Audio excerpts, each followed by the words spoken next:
Hey everyone, welcome to episode 3 on our Linux series.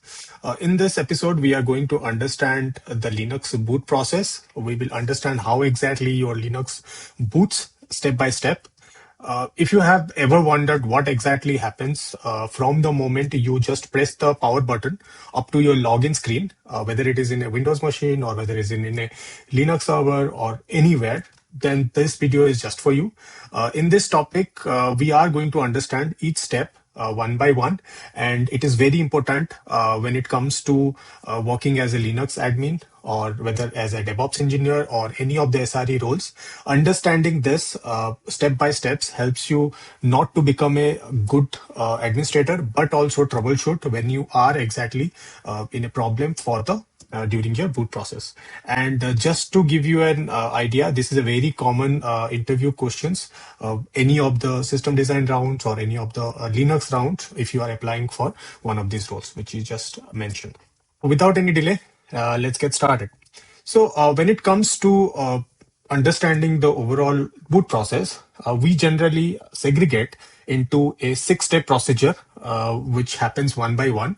And you can consider the boot process as a relay race, which happens in Olympics or any of the tournaments. If you have seen, there will be a runner or there is a runner at a starting point who starts the run and he reaches to a certain point. After that, he passes on a stick to another runner who again runs for the race, and whoever coming in the way, they just pass on the stick one by one, and finally they finish the race. Similarly, boot process also happens in a sequence, in a 6-step procedure to completely finish the booting process. What are the steps? Those are nothing but starting on with the power on, then handing it over to BIOS, then handing it over to the bootloader, and handing over again to Linux kernel. Then from there, passing out to init RAM-fs, and finally creating the user space or having the systemd running. So as I mentioned, it's a step-by-step procedure which happens, and goal of this particular episode is to make you understand the entire flow by end of this episode, right? So without any further delay, let's start. So the first stage is your power on, where nothing but everything starts when you press the power button. In this stage, electricity reaches your CPU and your processor starts executing and giving instruction from a fixed location. At this point, always remember Linux kernel is not at all involved and the system is still controlled by your motherboard and associated firmware. So once this stage is executed, then next comes your BIOS or your UEFI. Older system or older Linux system uses some systems called as BIOS, and the modern systems are using UEFI. In simple term, BIOS stands for basic input or output systems, and UEFI stands for Unified Extendable Firmware Interface, right? The goal is not to make you remember this full forms. It just give you a high level overview what this terminologies stand for. That there is never a expectation from a user to memorize all the full forms. Okay. So what exactly the work of this particular systems, whether it is BIOS or UEFI, what exactly it does? So first thing, it performs some of the integration checks, like it will check for your hardware, like CPU, RAM, disks, etc., etc. Once it finds, then it will run the post checks where it will search, load, or execute the bootloader program, right? What it is, it will come. Finally, it will look for the bootloader, whether from a floppy or whether from a disk or whether from a CD, and it will try to boot the particular bootloader from that disk which has found, right? In this step, always remember, or in simple term, you can understand the firmware exactly loads from the bootloader that is situated whether in a disk, whether it is in a floppy or vice versa, right? And remember, BIOS always loads from or load and execute from the MBR, which is nothing but master bootloader. What it is, we will understand. And UEFI will be loading from EFI system partition. So these are two different bootloader, or you can consider master boot records, which is responsible for loading your firmware. Okay, what it is, we will consider MBR at this point. Same, it works for EFI system partition as well. The concept works at the similar way. When it comes to the MBR, MBR stands for master boot record, and It is ideally situated at the first sector of your bootable disk. Nothing but a physical location can be like /deb/SDA, or it can be /deb/SDA. It is just a location where your firmware will be sitting and from which your bootloader will be booting, or starting your booting process, right? And the size of the master boot record is ideally it will be 512 bytes, in which it will have three components. One is your primary bootloader info, which is around 446 bytes. Then it will have partition table info, which is around 64 bits. And finally, MBR validation checks, which is hardly 1 byte. Okay. So what exactly it is? It is nothing but it is the info about your GRUB or your grand unified bootloader, which is the next step. And you can consider it's a logical layer which holds all your information or firmware related information for your bootloader. How exactly works, how in deep it helps to boot your machines, it is very advanced topic, and it is not expected from a beginner.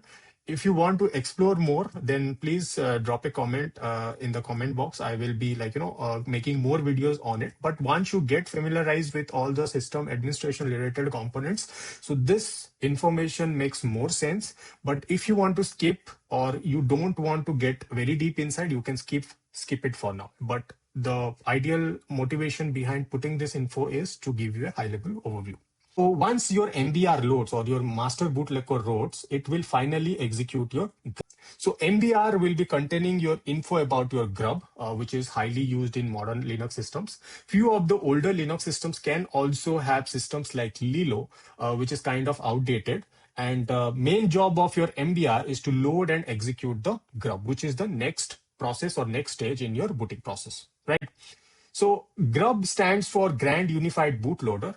It is nothing but you can consider as a menu for selecting options for the further or selecting the further process in your booting process. What this menu will be showcasing, it will be showcasing you what kernel version to choose from. When you normally boot a box or boot a Linux server, ideally it will be coming with some pre-configured or pre-existed kernel versions like A, B, C, D, X, Y, Z. Your job or as a system admin is to select a particular kernel version which you want to initialize for your Linux server or your platform. And who helps you to give you that option? GRUB is the option, or GRUB is the menu which gives you that particular information or the option to choose from. What are those other options other than your kernel version? It can ask you to whether you want to boot your box in recovery mode, or you want to run it as a full-fledged mode, etc., etc. So that option also comes in the GRUB menu, and few of the advanced options which you can select before booting your Linux box, right? What exactly the main job of GRUB? So main job of GRUB is to load your kernel into memory, and it also loads your init RAM FS. What exactly it is, it will come in few minutes. Finally, it pass on the boot parameters to the kernel. So whatever the boot parameters you have defined for booting your Linux, GRUB will be the area which will be passing on that information to the kernel. Once your GRUB is finished, once GRUB finishes its job, the control is now handed over to your Linux kernel. But if you want to know how exactly a GRUB config looks like, this is the location in a physical server. If you have access, you can see it, but ideally it looks something like this. In this, there are two important options which it gives. This is the location from where it gives the information to take the boot, or from which location it has to boot. It gives. Secondly, it will give you the image version as well as location from where it has to initialize your init RAM/FS. Right. So that is the two options which GRUB gives us, or GRUB config gives us during your boot process. Next step in your boot process is your Linux kernel. Once your GRUB is options, it's selected in your GRUB. Finally, it initializes your Linux kernel, which is nothing but your heart of your operating system. The main job of your kernel during your boot process is to decompress itself into memory, then initialize the CPU and memory. The job of BIOS was to check or do some background checks about CPU and memory. Once that got verified, it has passed on the information. Now in this phase, while initializing your kernel, it also initializes the CPU and memory, which is very essential for running any of the user application or running any of the background processes. It also detects the hardware, what hardware configuration it have. Finally, it will load all the essential drivers associated to networking or your storage devices, etc., etc. It loads into your memory and do the final execution.